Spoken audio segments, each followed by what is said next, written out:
Chilli ജാസ്മിനിലേക്ക് എല്ലാവർക്കും സ്വാഗതം. ഓണക്കാലത്ത് ഏറ്റവും കൂടുതൽ ഉപയോഗിക്കുന്ന ഒരിനം പൂക്കളാണ് ചെണ്ടുമല്ലി അല്ലെങ്കിൽ ബന്ദി എന്ന് പറയുന്നത്. ശരിക്കും പറഞ്ഞാൽ പല ആൾക്കാരും വിചാരിക്കുന്നുണ്ട് ഇപ്പം തന്നെ നമ്മൾ ബന്ദിച്ചെടി നടാൻ ഒത്തിരി താമസിച്ചു പോയി, ഇനി നമ്മൾ നട്ടാലും നമുക്ക് ഓണത്തിന് വിളവ് കിട്ടുകയില്ല, സാധാരണയാണെങ്കിൽ പൂക്കൾ കിട്ടുകയില്ല, അങ്ങനെയൊക്കെ പേടിച്ച വിഷമിച്ച ഓർത്തൊക്കെ ഇരിക്കുന്നവരാണെങ്കിൽ ഞാൻ ഇന്ന് പറയുന്ന രീതിയിൽ നിങ്ങൾ ബന്ദിയുടെ തൈകൾ നട്ടു നോക്കിക്കോ. നമുക്ക് ഓണത്തിന് പൂക്കൾ നമ്മുടെ വീട്ടുമുറ്റത്ത് തന്നെ പറിച്ചെടുത്ത് ഉപയോഗിക്കാനായിട്ട് പറ്റും. സാധാരണ നമ്മൾ വിത്തുകൾ പാകി മുളപ്പിച്ച് തൈകളാക്കി മാറ്റി നട്ടാണ് വളർത്തുന്നത്. വിത്തുകൾ തിരഞ്ഞെടുക്കുമ്പം ഇതുപോലെ നല്ല നിലവാരമുള്ള വിത്തുകൾ. ഇപ്പം നമുക്ക് വളർത്താൻ നല്ലതെന്ന് പറയുന്നത് ആഫ്രിക്കൻ ബന്ദികളാണ്. ആഫ്രിക്കൻ മാരിഗോൾഡ് ആണ് നല്ലത്. ഇതേപോലെയുള്ള വിത്തുകൾ പാകി മുളപ്പിച്ച് തൈകളാക്കി മാറ്റി നടാം.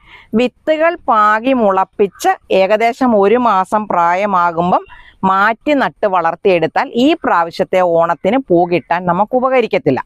അതുകൊണ്ട് നമ്മൾ ഈ ചെടിയൊക്കെ വളർത്തിക്കൊണ്ടിരിക്കുന്നിടത്ത് അല്ലെ നമ്മുടെ പറമ്പിലൊക്കെ എവിടെയെങ്കിലുമൊക്കെ ബന്ദിയൊക്കെ വളർത്തുന്നവരാണെങ്കിൽ അവർക്ക് ബന്ദി തൈകൾ എന്തായാലും കാണും. അതല്ലെങ്കിൽ നമുക്കിപ്പം നേഴ്സറികളിലെല്ലാം ഓണക്കാലം അടുക്കുന്നത് കൊണ്ട് ബന്ദിയുടെ തൈകൾ വാങ്ങിക്കാൻ കിട്ടുന്നുണ്ട്. അപ്പം അങ്ങനെയുള്ളിടത്ത് നിന്ന് ബന്ദിയുടെ തൈകൾ വാങ്ങിച്ചു നടണം. അങ്ങനെ നമ്മൾ തൈകൾ വാങ്ങിച്ച് നട്ടാലും ഈ പ്രാവശ്യത്തെ ഓണത്തിന് ഉപകരിക്കത്തക്ക രീതിയിൽ പൂക്കൾ കിട്ടണമെങ്കിൽ ഞാൻ മാറ്റി നടുന്ന രീതി ഞാൻ നിങ്ങൾക്ക് കാണിച്ചു തരാം. അതേപോലെ നട്ടാൽ നിങ്ങൾക്കും ഓണക്കാലത്ത് നമ്മുടെ വീട്ടിൽ നിന്ന് തന്നെ ബന്ദിപ്പൂക്കൾ പറിച്ചെടുത്ത് പൂക്കള ഇടാനും അല്ലെങ്കിൽ പറിച്ചെടുക്കാതെയാണെങ്കിൽ ചെടികൾ നല്ല പൂത്ത് നിറഞ്ഞു നിൽക്കുന്നത് കാണാനും ഒക്കെ പറ്റും. അപ്പം നമുക്ക് ബന്ദിയുടെ കൃഷിയിലേക്ക് പോകുന്നതിന് മുന്നേ ഞാൻ നിങ്ങൾക്ക് ഒരു കാര്യം കാണിച്ചു തരാവേ. വാ,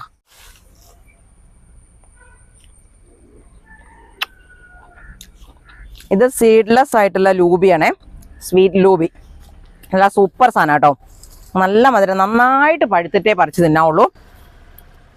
ചുമന്ന നിറത്തിലും ചുവപ്പ് അങ്ങോട്ട് മാറി ഉടനെ ഒരു ബ്രൗൺ നിറമാകുമ്പോഴും ഒന്നും നമ്മൾ പറിക്കരുത്, നല്ല കറുപ്പ് നിറത്തിലേക്ക് എത്തും.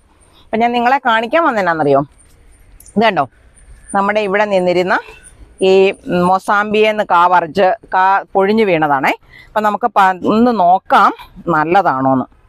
പൊഴിഞ്ഞ് കിടന്നതായ കാരണം നല്ലതാണോന്ന് എനിക്കറിയത്തില്ല, ഞാൻ നോക്കട്ടെ, ടേസ്റ്റ് ഉണ്ടോയെന്നും നോക്കാം. ഓ, അതിനകത്തുനിന്ന് വെള്ളം വീഴുന്നുണ്ടോ.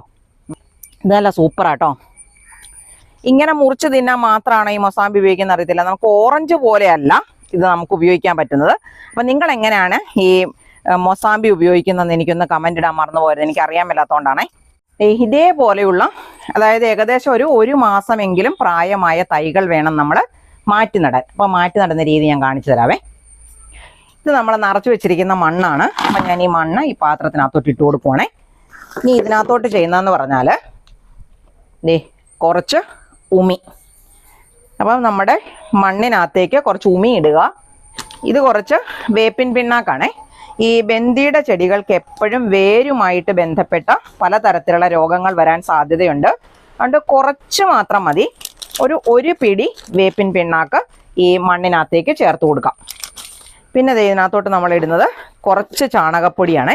ഇത്രയും സാധനത്തിൻ്റെ ആവശ്യമുള്ളൂ. ഇനി ഈ മണ്ണ് നല്ല പോലെ കൂട്ടി ഇളക്കി എടുക്കണം. അപ്പം ഞാൻ ഈ മണ്ണ് കൂട്ടി ഇളക്കി എടുത്തിട്ട് കാണിക്കാം. ഈ ചെടിച്ചട്ടിയുടെ ഹോൾസ് നല്ലപോലെ ആക്കി എടുക്കണം. ഒരു 2, 3, 4 ഹോൾ വന്നാലും കുഴപ്പമില്ല കേട്ടോ, കാരണം ഒട്ടും വെള്ളം കെട്ടിക്കിടക്കരുത്. അപ്പോൾ ഇതിൻ്റെ ഹോളൊക്കെ ഞാനിത് വലുതാക്കിയിട്ട് കാണിക്കാവേ. അപ്പം നമ്മൾ ഈ ചെടിച്ചട്ടിയുടെ ചുവട്ടിലുള്ള ഹോൾസ് ഒരു കല്ലോ എന്തെങ്കിലും ഉപയോഗിച്ച് മെറ്റലിൻ്റെ കഷ്ണങ്ങളോ എന്തെങ്കിലും ഉപയോഗിച്ച് അടച്ചു വെച്ചോണം. അല്ലെങ്കിൽ ഇതിനകത്തുനിന്ന് മണ്ണ് നമ്മൾ വെള്ളം ഒഴിക്കുമ്പോൾ മണ്ണും വളവും കൂടെ ഊർന്നു പോകാനുള്ള സാധ്യതയുണ്ട്. അപ്പം ഞാൻ ഈ ഹോൾസൊക്കെ അടച്ചതിന് ശേഷം കുറച്ച് കരികിൽ ഇതിനകത്തോട്ട് ഇട്ട് കൊടുക്കുവാണേ. കുറച്ച് മാത്രം. കരികില കൂടുതലുണ്ടെങ്കിൽ ഇട്ടോ, അതത്രയും നമുക്ക് മണ്ണ് കുറഞ്ഞ് കിട്ടും. ഇത് അഴുകി വളവാകും. പിന്നെ നല്ലോണം വായുസഞ്ചാരം മണ്ണിനകത്തുണ്ടായി കിട്ടും. അങ്ങനെ ഒത്തിരി ഗുണങ്ങളുണ്ട് ഈ ഉണങ്ങിയ ഇല ഇട്ട് കൊടുക്കുന്നത് കൊണ്ട്. ഇനി നമുക്ക് ഇതിനകത്തേക്ക് ബാക്കി മണ്ണ് വാരി നിറച്ചു കൊടുക്കാം. അപ്പോൾ നമ്മൾ ഈ മിക്സ് ചെയ്ത മണ്ണില്ലേ, ആ മണ്ണ് വേണം കൊടുക്കാൻ. അത് ചട്ടിയുടെ ഒരു പകുതി ഭാഗത്തിൽ താഴെ നിൽക്കത്തക്ക രീതിയിൽ മണ്ണ് കൊടുത്താൽ മതി കേട്ടോ. അപ്പം ഇതിങ്ങനെ മണ്ണ് പൊങ്ങി വരുന്നതെന്ന് പറഞ്ഞാൽ ഇതിനടി കരിയില ഇങ്ങനെ കിടക്കുന്നത് കൊണ്ടാണ്.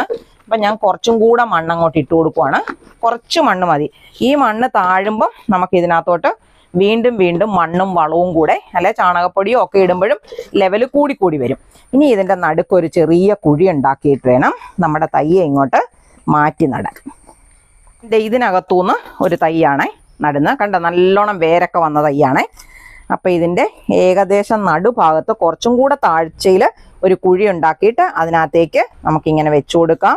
ഇങ്ങനെ വെച്ചു കൊടുത്തിട്ട് നല്ല പോലെ ഇപ്പം വെള്ളം ഒഴിച്ചു കൊടുക്കണേ. ചുവട്ടിലേക്ക് നമ്മൾ നല്ല പോലെ വെള്ളം ഒഴിച്ചു കൊടുക്കാം. നമ്മുടെ ഈ ഇട്ടുകൊടുത്ത മണ്ണും ആ ഉണങ്ങിയ ഇലയും ഒക്കെ നനയത്തക്ക രീതിയിൽ നമ്മൾ മണ്ണിട്ട് കൊടുക്കും. ഈ വെള്ളം താഴെ ഇറങ്ങി വരണം കേട്ടോ, എന്നാലും ഇതിനകത്തെ മണ്ണ് മുഴുവൻ നനഞ്ഞെന്ന് നമുക്ക് പറയാൻ പറ്റുള്ളൂ. ചില ഭാഗത്തൂടെയൊക്കെ വന്നു തുടങ്ങിയിട്ടുണ്ടേ. കണ്ടോ കണ്ടോ കാണാവോ? അപ്പം ഇതേപോലെ വെള്ളം വാർന്നു വന്നു കഴിഞ്ഞാൽ ഈ മണ്ണ് നല്ലോണം നനവായിട്ടുണ്ട്. ഇനി വേണമെങ്കിൽ ഇന്നൊരു ദിവസം ഇത് തണലത്തേക്ക് വെക്കാം. പിന്നെ ചോട്ടിൽ നല്ലോണം വേരൊക്കെ വന്നിട്ടുള്ളതാണ്. വേര് പൊട്ടാതെയാണ് തൈകൾ നമ്മൾ മാറ്റി വെച്ചത്. അതുകൊണ്ട് ഇതിനെ നമ്മൾ വെയിലത്ത് വെച്ചാലും കുഴപ്പമില്ല. നല്ല സൂര്യപ്രകാശം കിട്ടുന്ന സ്ഥലത്ത് വെച്ച് ബന്ദി വളർത്തിയാൽ മാത്രമേ ചെടി പെട്ടെന്ന് നല്ല ആരോഗ്യത്തോടെ വളർന്നു കയറത്തുള്ളൂ, നല്ല വലിയ വലിയ പൂക്കൾ ഉണ്ടായി കിട്ടത്തുള്ളൂ. അതുകൊണ്ട് ബന്ദി വളർത്തുന്നവരെപ്പോഴും ശ്രദ്ധിക്കാനുള്ള ഒരു ഒന്നാമത്തെ കാര്യമാണ് നല്ല സൂര്യപ്രകാശം കിട്ടുന്നിടത്ത് വെച്ച് വളർത്തുക എന്നുള്ളത്. അതുപോലെ നന്നായി അടിവളം ചേർത്ത മണ്ണിൽ നട്ടുപിടിപ്പിക്കുക എന്നുള്ളതും. അപ്പം ഇതിനെ നമുക്ക് വെയിലത്ത് വെക്കണമെങ്കിൽ വെയിലത്ത് വെക്കാം, അല്ലെങ്കിൽ എങ്ങോട്ടാണോ മാറ്റി വെക്കുന്നത് അങ്ങോട്ടേക്ക് മാറ്റി വെക്കാം. നമ്മൾ ഇതുപോലെ നട്ടുപിടിപ്പിച്ച തൈകൾ നമ്മൾ ഉദ്ദേശിക്കുന്നത് പോലെ ഓണത്തിന് മുൻപായിട്ട്, ഇപ്രാവശ്യത്തെ ഓണം എന്ന് പറയുന്നത് ഓഗസ്റ്റിന്റെ അവസാനത്തോടു കൂടിയാണ്. അപ്പോൾ ഓണത്തിന് മുൻപായിട്ട് നമുക്ക് പൂക്കൾ കിട്ടിത്തുടങ്ങണമെങ്കിൽ ഞാൻ ഈ പറയുന്ന രീതിയിൽ നിങ്ങൾ വളവും ചെയ്തു കൊടുക്കണം. ഈ ചെടിക്ക് ചെയ്യേണ്ടതെന്ന് പറഞ്ഞാൽ ആഴ്ചയിൽ എല്ലാ ആഴ്ചയിലും നമ്മൾ കടലപ്പിണ്ണാക്ക് പുളിപ്പിച്ച്, ഇപ്പം കടലപ്പിണ്ണാക്ക് വാങ്ങിച്ച് ഇപ്പോൾ 1 കിലോയോ 1/2 കിലോയോ വാങ്ങിച്ച്, നമുക്ക് ബന്ദികൾ കുറച്ചെണ്ണമേ ഉള്ളെങ്കിൽ കുറച്ചിൻ്റെ ആവശ്യമുള്ളൂ. എന്നാലും നമ്മൾ കടലപ്പിണ്ണാക്ക് വാങ്ങിച്ച് അതിന് നെകയ്ക്കയ്ക്ക് മോളി നിൽക്കത്തക്ക രീതിയിൽ വെള്ളം ഒഴിച്ചൊരു 3 ദിവസം അല്ലെങ്കിൽ ഒരു 5 ദിവസം വരെ നമുക്ക് പുളിപ്പിക്കാം. അങ്ങനെ പുളിപ്പിച്ചതിന് ശേഷം വളരെ നന്നായിട്ട് നേർപ്പിച്ച് ഈ ചെടികളുടെ ചോട്ടിൽ ആഴ്ചയിൽ ഒഴിച്ചു കൊടുക്കണം. പിന്നെ ചെയ്യേണ്ട ഒരു കാര്യം എന്ന് പറഞ്ഞാൽ ഇത് NPK ആണേ.